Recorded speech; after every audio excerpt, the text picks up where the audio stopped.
Welcome to your Mustang TV. Good Monday morning, Mustangs. It looks like another fabulous week ahead.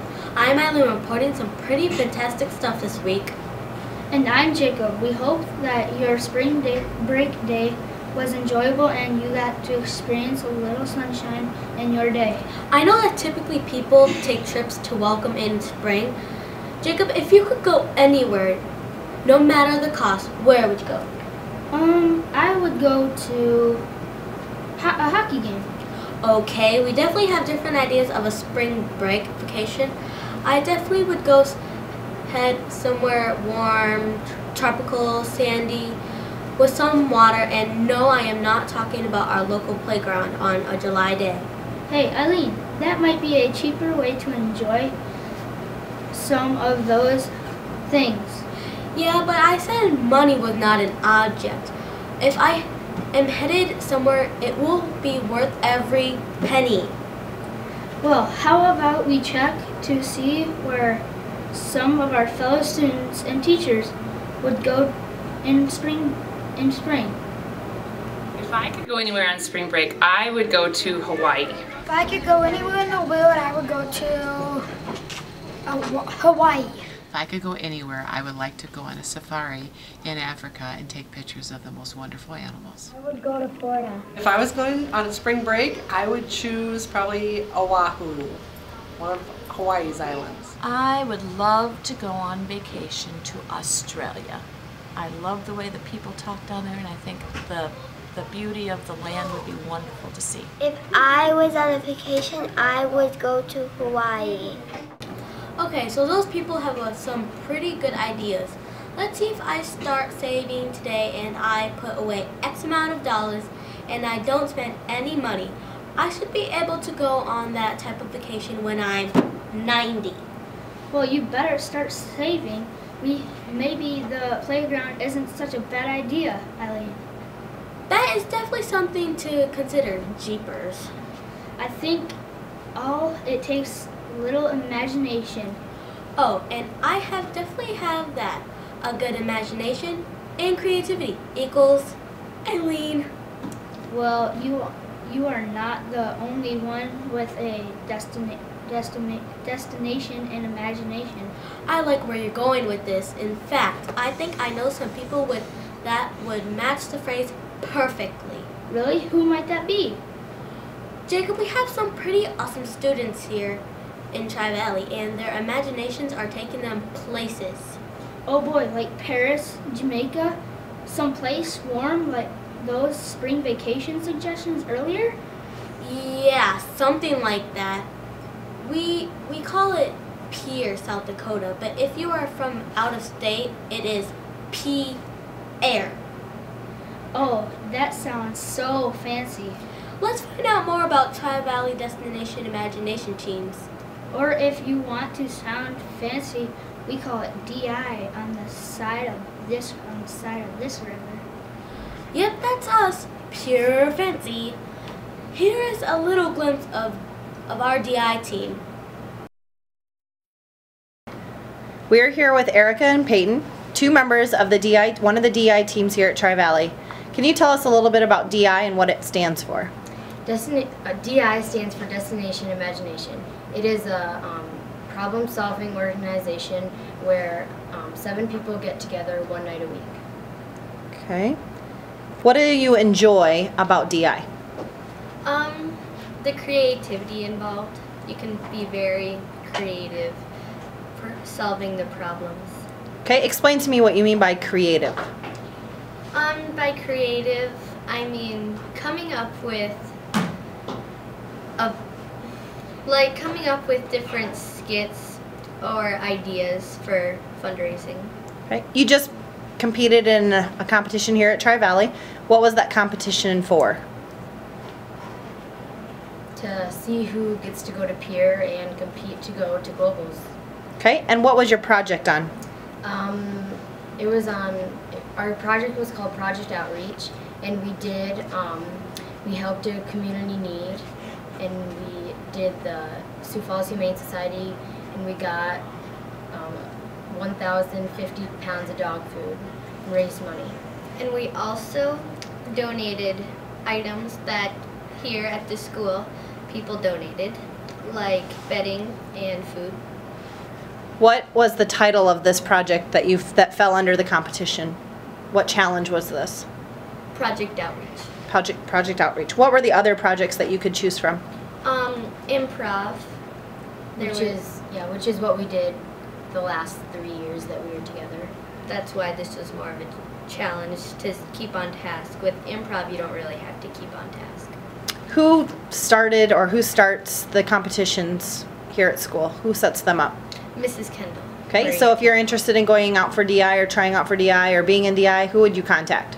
Maria Kendall. Sometimes at the beginning of the year, there is normally a sign-up sheet where you can sign your name, and then she'll try and fit you on a DI team. What was the coolest part about the competition last week, Erica? Probably that we know that it's different from last year, because last year we did improv, and it was just really fun going against other people because, well, we already knew we made it because we only went against one person. You have to get first or second to go to state. So it was fun just doing something different for a change. Peyton, are there any things that you guys will have to change to go on to the next step? Well, we have already started working on a model for a backdrop to play our movie and some other backdrops for other scenes of the skit. If you could describe DI in one word, what would it be? Discombobulated. Erica?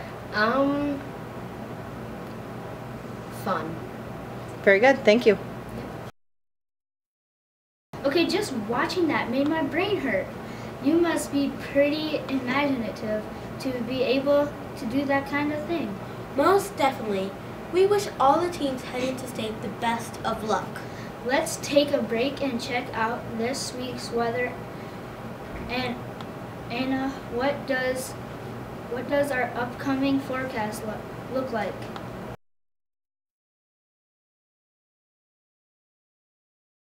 Well, being from North Carolina, I have to say that this weather thing is all new to me, but they make us tough on the East Coast, so I have learned that I can handle just about anything. The weather is looking awful favorable for the coming week with some nice spring-like temperatures. However, if I have learned anything since moving here is that you need to assume that the cold is just waiting to show its ugly face. Enjoying the best, prepare for the worst, and in all situations, bring a coat. Back to you, Jacob and Eileen. Well, thanks Anna for the wonderful insight on our weather. Sure glad we could attract an East Coast girl like you to shed some sunshine on our South Dakota weather.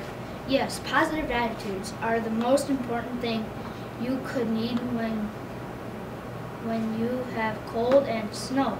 In fact, I think it even helps to make the news pop. Pop? Like Mountain Dew and Pepsi? No, like pop, stand out, surprise, big attention to. Oh, of course, that is what you meant. Well, I am excited to share a little more pop to our newscast. On Tuesday night, the band students put on their Pops concert. We had the opportunity to watch them rehearse on Tuesday during band practice. Let's see what our Pop concert is all about. Welcome to the Pop concert. My name is Destiny Campog, and I'm a 5th grade clarinet player in the 5th and 6th grade band. We have 60 members in the power band, and we rehearse for 45 minutes 3 times a week. We have been an active band preparing for the concert and taking part in the Band Olympics. We are also practicing our solos for the solo contest to be held on April 9th here at the school. At the end of April, we will be attending the South Dakota Symphony Young People's Concert in Sioux Falls.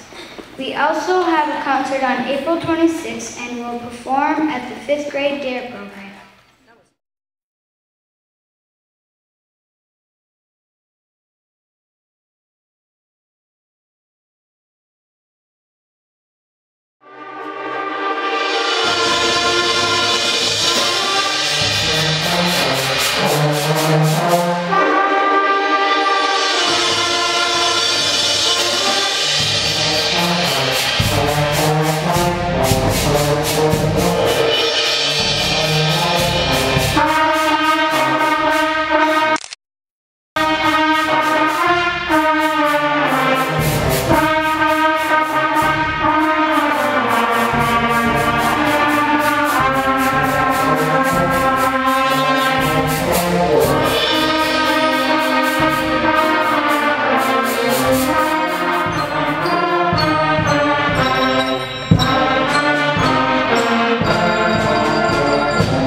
sing my musical Bone Poppin' Jubilee.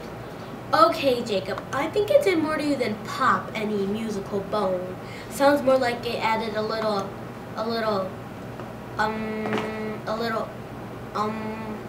well, it added something to your words. Hey, what can I say? Music does that to me. Well, before we see Jacob get his groove on, we should probably check on out of here for the week.